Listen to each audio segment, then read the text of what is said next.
एक रैली करेंगे और जो भी उसमें आ सके सभी प्लीज आने की कोशिश कीजिए। और आपने डिफरेंट एग्जामिनेशन के जो स्टूडेंट है, चाहे वो आर्मी के थे, एसएससी के हैं या यूपीएससी के हैं, आपने सभी को सुना। ये एग्जाम यूपीएससी वालों के लिए नहीं है। शायद हम बार बार यहाँ जो बैठे हैं ज्यादातर हम यूपीएससी वाले हैं, या हम बोलते भी हैं तो पहले हम यूपीएससी का नाम लेते हैं। तो इसका मतलब ये नहीं है कि आप लोग ये समझो कि सिर्फ ये यूपीएससी वाले कर रहे हैं।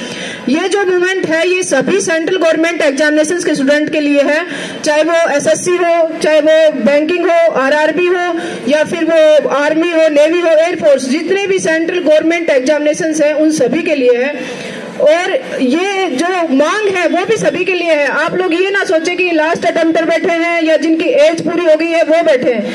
ये जो डिमांड है वो एक सोशल जस्टिस की डिमांड है, क्योंकि कोरोना में आर्टिकल 16 जो संविधान ने हमें एक मूल अधिकार प्रोवाइड किया है, जिसका गारंटर कहते हैं कि सुप्रीम कोर्ट है, कि अगर आपके मूल अधिकारों का हनन होता है तो आप सुप्रीम कोर्ट जा सकते हैं, वो उसकी रक्षा करेगा। लेकिन अवसर की जो समानता है, अवसर की समानता का मतलब ये नहीं होता कि गवर्नमेंट ने एक फॉर्म निकाल दिया और आप उस फॉर्म को भरने के लिए एलिजिबल हैं।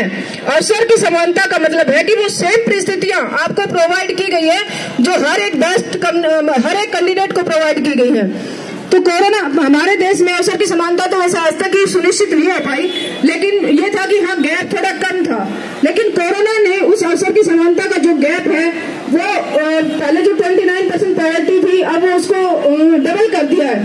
तो अवसर की समानता जो है वो भी डबल होगी कि एक तो अगर हम 9 इंच का बोले तो एक तो उसके टॉप पर बैठा है और एक उसके बिल्कुल लोअर बेस में बैठा है। ये हो गया क्योंकि जैसे ही कोरोना की जो सिचुएशन आई पूरा देश जो है एकदम से बंद हो गया और लगभग जो 60% जो है हमारी जो जनसंख्या है वो मिडिल क्लास में आती है, जो जिसमें कुछ डेली वेज वर्कर्स भी आते हैं, कुछ दुकानदार जो है वो आते हैं। दुकानदार भी डिफरेंट टाइप के हैं। आप मुखर्जी नगर में देखते हो जो बुक शॉप्स खोल रखी है, या जो ठेली वाले हैं, या जो मंडियों में जो इनकी शॉप चल रही है, या जिनकी कपड़े की शॉप चल रही थी, या जिनके शोरूम खुल रहे थे, वो सभी उसी में आते जो छोटी दुकानें हैं। तो ये जो जनसंख्या है इन सभी का जो रोजगार था, इनकम थी, वो बंद हो गई थी। और जब इनकम बंद हो जाती है तो कोई भी जो पेरेंट्स है वो अपने परिवार को संभालने में सक्षम नहीं हो पाता है। बस जैसे तैसे गुजारा चल रहा था कि गवर्नमेंट से आपको पब्लिक डिस्ट्रीब्यूशन सिस्टम के तहत खाना आ रहा था और बस आप घरों में बैठे हुए जान बचाने की कोशिश कर रहे थे कि पता नहीं ये जो जनरेशन है ये बचेगी भी कि नहीं बचेगी। तो इस माहौल में जब एग्जाम हुए तो कोई भी आप लोगों ने खुद फील किया है कि चारों तरफ एक डर का माहौल था और पढ़ाई में मन लगना तो दूर की बात है कि हम जो डेली की दैनिक समस्याएं थी कि आज का घर कैसे चलेगा, क्योंकि जो गवर्नमेंट पीडीएस सिस्टम के तहत जो प्रोवाइड करवा रही थी ना वो ना तो हर घर तक पहुंचा है और ना ही सफिशिएंट पहुंचा है। इसलिए इस दौरान क्या हुआ कि डेली न्यूज हमारे चारों तरफ जो माहौल था वो ये था, आज इतनी डेड बॉडीज आ गई, आज हमारे गांव में उसकी डेथ होगी, आज हमारे पड़ोस में उसकी डेथ होगी, आज हमारे ही खुद के नियर डियर की डेथ हो गई, या किसी को कोविड हो रहा है, कोई खुद फैमिली में क्वारंटाइन कोविड होने की वजह से क्वारंटाइन है, या डिफरेंट सिचुएशंस आप सभी ने फेस की। माइग्रेंट्स को आपने देखा होगा कि उनका क्या हाल रहा। ऐसा ही माइग्रेशन जो है मुखर्जी नगर, ORN, लक्ष्मी नगर, उत्तम नगर से स्टूडेंट्स का भी हुआ और एकदम से उनमें भी भगदड़ मच गई कि वो 21 मार्च को जब लॉकडाउन लगा सब अपने घर के लिए चल पड़े। और जब गवर्नमेंट ने ये कहा कि 21 डेज के लिए रहेगा लॉकडाउन, क्योंकि हमारी कोई भी जो पॉलिसी होती ना वो सस्टेनेबल नहीं होती। बस ऐसे जैसे बेवकूफ, जैसे इस देश में ना झूठ की एक लहर चल पड़ी है कि आज बेवकूफ बना दो फिर आगे का देखेंगे, आज तो इनको बहकाओ, तो सिर्फ है ना ये 21 दिन का लॉकडाउन रहेगा फिर खोल देंगे। और सभी स्टूडेंट एक दो बुक्स लेकर या कैसे भी करके अपने घर चले गए कि चलो 21 दिन बाद वापस आ जाएंगे। लेकिन घर जाने के बाद पता चला कि ये पॉलिसी तो इनकी कंटिन्यू चल रही है और आप मूव भी नहीं कर सकते थे वहां से, क्योंकि आपको कोई भी अगर वहां से आप दिल्ली भी अपने गाँव से दिल्ली आना चाहते थे तो आपको पास लेना पड़ेगा। उस पास में फिर आपको जेन्युइन काज बताना पड़ेगा, या तो आप ड्यूटी कर रहे हो या कोई और ऐसा कोई सिचुएशन हो जिसमें मतलब आपका जाना ही जरूरी है। नॉर्मल कोर्स के लिए तो मिलेगा भी नहीं आपके पास। तो हमारी जो बुक्स है वो यहीं पर रह गई। तो डिजिटल डिवाइड जो इंडिया में आपको पता ही है कि कैसा है।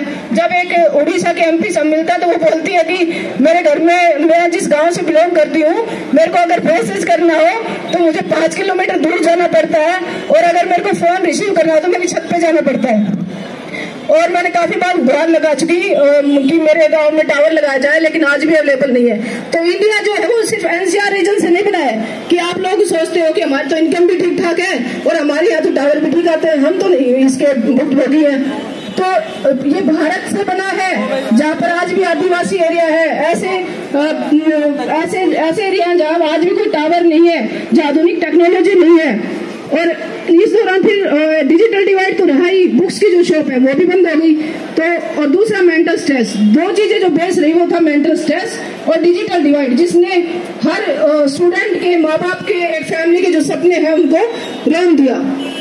और इसमें जो दूसरी डिमांड है हमारी वो यही है कि पारदर्शिता की डिमांड है, क्योंकि सिस्टम में एंट्री करने के लिए जो आम आदमी है, जो गरीब वर्ग से आता है,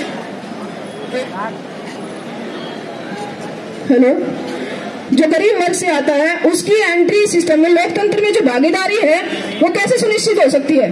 क्या आप इतने उसमें जा सकते हो कि जुडिशरी के लेवल पे आज जो भ्रष्टाचार है, आपको पता है कि भाई भतीजावाद कितना है।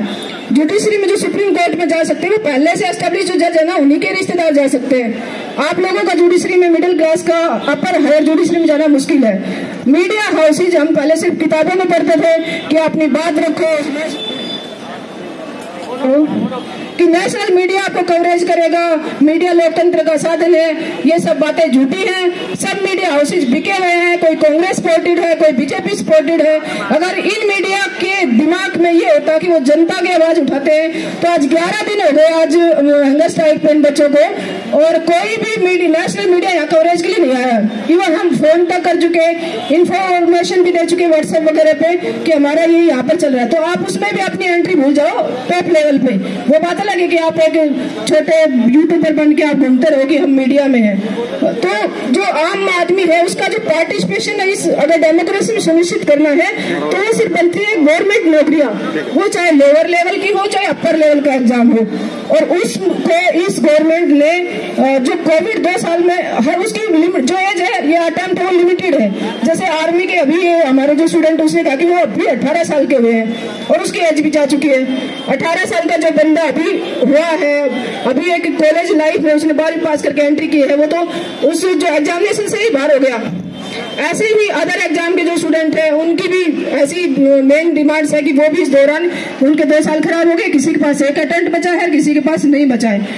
पारदर्शिता की डिमांड की हम बताएं तो यूपीएससी की जो है उसमें यह है कि जितनी भी स्टेट की जो संस्थाएं हैं वो यूपीएससी से शायद मेरे हिसाब से कुछ चीजों को छोड़ दे तो ज्यादा पारदर्शी है। आरएस जब एग्जाम होता है तो वो अपनी आंसर की जो है, या ये यूपीपीसीएस होता है 10 से 15 दिन में दे देते हैं प्री एग्जाम के बाद। और हमारी यूपीएससी कहती है कि जब वो पूरा एग्जामिनेशन पूरा करवा देगी उसके बाद आंसर की जारी करती है। जो स्टेट एग्जामिनेशन है वो आपकी मेंस की कॉपी की एक डेट देते हैं कि आप अपनी मेंस की कॉपी चेक कर सकते हो, लेकिन यूपीएससी अपनी मेंस की कॉपी नहीं दिखाती है। पार्लियामेंट की लाइव स्ट्रीमिंग चलती है, लेकिन जब हमारा इंटरव्यू होता है यूपीएससी में तो उसकी कोई लाइव स्ट्रीमिंग नहीं चलती। अंदर क्या हो रहा है कैंडिडेट के साथ, क्या क्वेश्चन पूछे जा रहे हैं, कैसी बॉडी लैंग्वेज वहां होनी चाहिए, हमें इसका कोई आइडिया नहीं होता। तो उसकी लाइव स्ट्रीमिंग की जाए ताकि हम एक अच्छे से वीडियो को देख के तैयारी कर सके कि हमें इंटरव्यू में कैसे प्रेजेंट होना है। और उस इंटरव्यू की तैयारी जो आज तक किसी को पता नहीं कि इंटरव्यू कैसे होता है, वो कोचिंग सेंटर करवाते हैं। ये पता नहीं कैसे कौन करवाते हैं। और कोचिंग सेंटर वाले जो है वो ये कहते हैं कि हम टीचर हैं आपके, हम आपके गुरु हैं, हमें वो संविधान पढ़ाते हैं। लेकिन जब हम यहाँ बैठे ना तो कुछ टीचर्स के अलावा कोई भी टीचर स्टूडेंट के मुद्दे पे खड़ा ही नहीं होना चाहता है। इसका मतलब ये है कि टीचर भी बिक चुके हैं, क्योंकि जब गुरु इस शिष्य की कोई बात का सपोर्ट नहीं करेगा जिसने उन चीजों को उन्हें सिखाया है, तो क्या शिष्य ये सोचेंगे कि तूने जो पढ़ी थी क्लास में, तुम इतने मोटिवेट रहते थे कि देखो आज सर ने फंडामेंटल राइट पढ़ाए और हमें ये कहा कि तुम अपने अधिकारों के लिए उठना, तुम्हें ये मिलेगा, तुम्हें वो मिलेगा। और जब आज हम अधिकारों की बात कर रहे हैं तो टीचर कहता है कि मैं किसी मूवमेंट से नहीं जुड़ता, आपसे कोई मिलना ही नहीं चाहता है। इसका मतलब क्या है? कोचिंग सेंटर भी सिर्फ दुकान बनकर रह गए या बिजनेस बनकर रह गए हैं। ऐसे जो एसएससी है उसके यूपीएससी का एक इशू और है कि जो नोटिफिकेशन आते हैं हमारे वो आते हैं फरवरी में। जिस टाइम आपने नोटिफिकेशन निकाला है और आप एज रिकॉर्डिंग जो है वो कर रहे हो अगस्त से, इसका मतलब आपका सीधा सीधा मन है कि आप एक जनसंख्या को बाहर निकालना चाहते हो। तो नोटिफिकेशन नोटिफिकेशन की एज जो डेट है वो वही होनी चाहिए जिस मंथ में नोटिफिकेशन आता है। ऐसे जो एसएससी वालों की जो पारदर्शिता का इशू है वो है कि उनकी भर्तियां जो है वो लंबे टाइम तक चलती रहती है, 2-3 साल तक उनकी एक ही भर्ती चलती रहती है। स्टूडेंट एग्जाम या तैयारी करने आते हैं, एक 25-26 साल की उम्र में अवेयरनेस आती है कि एसएससी क्या है, या तैयारी करते हैं 30 साल हो जाती है। इधर नौकरी कंफर्म नहीं हो पाती, उधर पेरेंट्स टेंशन में आ जाते हैं, और यहाँ हम एक जो गोल्डन पीरियड होता है 25 गज के कमरे में बिता देते हैं। उसके बाद ही फाइनल पता नहीं कि क्या होगा क्या नहीं होगा, क्योंकि लगातार जो वैकेंसी है वो कम करते जा रहे हैं। और अभी 2021 में एसएससी का नोटिफिकेशन नहीं आया, 2022 में आया है, लेकिन वो है 2021 का, और उसमें जो एज डिसाइड की जा रही है वो की जा रही है 2022 से। इसका मतलब उस जनसंख्या को भी आपने बाहर कर दिया, तो इससे नियत साफ दिखती है, और जो वैकेंसी है वो भी कर रहे हैं। तो आप चाहते क्या है? आप सिलेक्शन का मेथड तो आपका है नहीं, आपका तो पहले से ही जो मेथड है वो एलिमिनेशन कर रहा है। इसलिए जो भी स्टूडेंट है ना जो आईएएस की एंट्री से बाहर है या किसी नौकरी से बाहर है, वो ये ना सोचे कि जो एंट्री करके ना वो उनसे ज्यादा क्वालिफाइड है या वो ज्यादा एजुकेटेड है। आप भी उतने ही हो, क्योंकि भर्तियां तो उतनी ज्यादा होनी चाहिए ना कि आपको अपनी योग्यता के बेस पर लिया जाए, भर्तियां खाली रह जाए क्योंकि आप योग्य नहीं थे। भर्तियां लिमिटेड और स्टूडेंट लाखों, इसका मतलब आप सिर्फ एलिमिनेशन मेथड को अपना रहे हो। तीसरा जो है इसमें वेटिंग लिस्ट जो है एसएससी में नहीं निकाली जाती, हर बार एग्जाम पे एग्जाम चलता रहता है, फिर किसी कारण से कुछ वैकेंसीज खाली रह जाती है, तो 3 साल एग्जाम चलेगा तो अगला वाला हो जाएगा, फिर एक कैंडिडेट 3 एग्जाम के लिए सिलेक्ट हो जाएगा, और जो खाली रहता है आप उसकी वेटिंग लिस्ट नहीं निकालते। तो ऐसे डिफरेंट इश्यूज हैं जो पारदर्शिता और 2 साल की जो हमारी कंपनसेटरी जो डिमांड है उसके लिए हमने उठाए हैं। इसलिए सभी स्टूडेंट आप लोग यहाँ स्टडी करने आए और सबसे ज्यादा एजुकेटेड लोग हो, तो प्लीज ऐसे घूमकर सिर्फ ये ना देखें कि ये क्या कर रहे हैं। आपको अपने अधिकारों के लिए अवेयरनेस लानी होगी, आपको इस टाइम अपने लिए भी अपने देश के लिए भी जागरूक होना होगा कि आपकी डिमांड मंदिर मस्जिद नहीं है, आपको रोजगार चाहिए, इस लोकतंत्र में आपका पार्टिसिपेशन चाहिए। ठीक है, थैंक यू।